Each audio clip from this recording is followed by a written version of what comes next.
بھائیکی کی ایک روایت ہے، اس میں آتا ہے کہ ایک مرتبہ ایک دیہاتی آپ صلی اللہ علیہ وسلم کے پاس آیا اور آپ صلی اللہ علیہ وسلم کے پاس آ کے آپ سے عرض کیا کہ اے اللہ کے رسول صلی اللہ علیہ وسلم، مجھے کچھ خیر و بھلائی کے کلمات سکھا دیجیے۔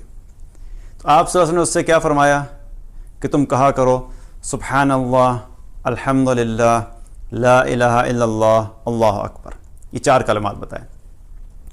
اب اس نے جب یہ سنا تو اپنی انگلی پہ یوں شمار کرتے ہوئے واپس جانا شروع ہو گیا۔ جس طرح ہمارے ساتھ کوئی چیز ہم سیکھتے ہیں تو اس کو پکا کرنے کے لیے اپنی انگلی پہ کاؤنٹنگ کرتے ہیں، اچھا 4 چیزیں کیا ہیں، تو یوں اپنی انگلیوں پہ یوں گنتا ہوا جا رہا تھا تو اچانک رکا اور واپس ہو گیا۔ جب وہ واپس مڑا تو آپ صلی اللہ علیہ وسلم نے اس کی طرف دیکھا تو آپ صلی اللہ علیہ وسلم اس کو دیکھ کر مسکرائے اور مسکرا کر اسے کہنے لگے کہ لگتا ہے کہ فاقہ کش نے غور و فکر کر لیا ہے، کیونکہ دیہاتی جو لوگ ہوتے ہیں، دیہات کے لوگ وہ سیدھے سادھے ہوتے ہیں، وہ زیادہ غور و فکر نہیں کرتے چیزوں پہ۔ تو آپ صلی اللہ علیہ وسلم نے فرمایا کہ لگتا ہے اس نے کچھ غور کر لیا، کہ یعنی کچھ سوال کرنے کے لیے واپس آ رہا ہے۔ تو جب واپس آیا تو آ کر آپ صلی اللہ علیہ وسلم سے عرض کیا کہ اللہ کے رسول، یہ جو 4 کلمات آپ نے بتائے ہیں یہ سارے تو اللہ کے لیے ہیں، تو میرے لیے کیا ہے اس میں؟ کیونکہ سبحان اللہ جب کہتے ہیں تو اللہ کی ثنا، جب ہم الحمدللہ کہتے ہیں تو اللہ کی حمد، جب ہم کہتے ہیں لا الہ الا اللہ یہ بھی اللہ کی وحدانیت، جب ہم کہتے ہیں اللہ اکبر یہ اللہ کی بڑائی، تو یہ 4 کلمات تو اللہ کے لیے ہیں، تو میرے لیے اس میں کیا ہے؟ تو آپ صلی اللہ علیہ وسلم نے اس سے کیا فرمایا کہ جب تو کہتا ہے سبحان اللہ تو اللہ تعالیٰ آگے سے فرماتا ہے تو نے سچ کہا، جب تو کہتا ہے الحمدللہ تو اللہ تعالیٰ فرماتا ہے تو نے سچ کہا، جب تو کہتا ہے لا الہ الا اللہ تو اللہ تعالیٰ فرماتا ہے کہ تو نے سچ کہا، اور جب تو کہتا ہے اللہ اکبر تو اللہ تعالیٰ فرماتا ہے تو نے سچ کہا۔ اور اس کے بعد آپ صلی اللہ علیہ وسلم نے 3 کلمات اور بتائے، اس کو 3 کلمات اور بتائے۔ وہ کون سے تھے؟ آپ صلی اللہ علیہ وسلم نے فرمایا کہ جب تو کہتا ہے اللہ مغفر لی، یا اللہ تو میری مغفرت کر دے، یا اللہ مجھے تو معاف کر دے، تو اللہ تعالیٰ فرماتا ہے کہ میں نے تجھے معاف کیا۔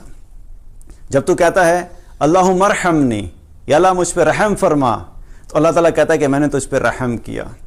اور جب تو کہتا ہے اللہ مرزقنی، یا اللہ تو مجھے رزق عطا فرما، تو اللہ تعالیٰ فرماتا ہے کہ میں نے تجھے رزق عطا کیا، میں نے تیری یہ دعا بھی قبول کی۔ تو یہ 7 کلمات ہو گئے۔ تو اس شخص نے کیا کیا، یہ 7 کلمات سیکھے اور وہ سیکھتا ہوا وہاں سے چلا گیا۔ تو ہمارے لیے کیا ہے کہ یہ بڑے قیمتی 7 کلمات ہیں۔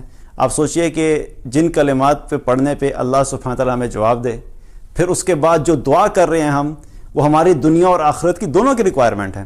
جب ہم کہتے ہیں اللہ مغفر لی، یا اللہ ہماری مغفرت فرما، تو ہمیں مغفرت کی ضرورت ہے، دنیا میں بھی ضرورت ہے اور آخرت میں بھی ضرورت ہے۔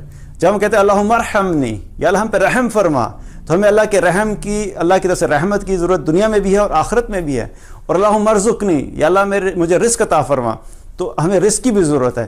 تو یہ 3 کلمات ایسے ہیں جس میں اللہ تعالیٰ کی طرف سے ہمارے لیے دنیا اور آخرت کی دونوں بھلائیاں، دونوں جہانوں کی بھلائیاں اکٹھی ہو گئیں۔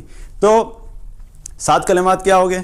سبحان اللہ، الحمدللہ، لا الہ الا اللہ، اللہ اکبر، 4 یہ، اور پھر اللہ مغفر لی، اللہ مرحمنی، اللہ مرزقنی، یہ کلمات۔ تو ان کلمات کو بھی اپنے اذکار میں ہم نے شامل کرنا ہے اور چلتے پھرتے اس کو اپنی زندگی کا حصہ بنا لیں، تاکہ اس کے ذریعے سے اللہ تعالیٰ ہمیں دنیا اور آخرت کی دونوں کی رحمت عطا فرمائیں۔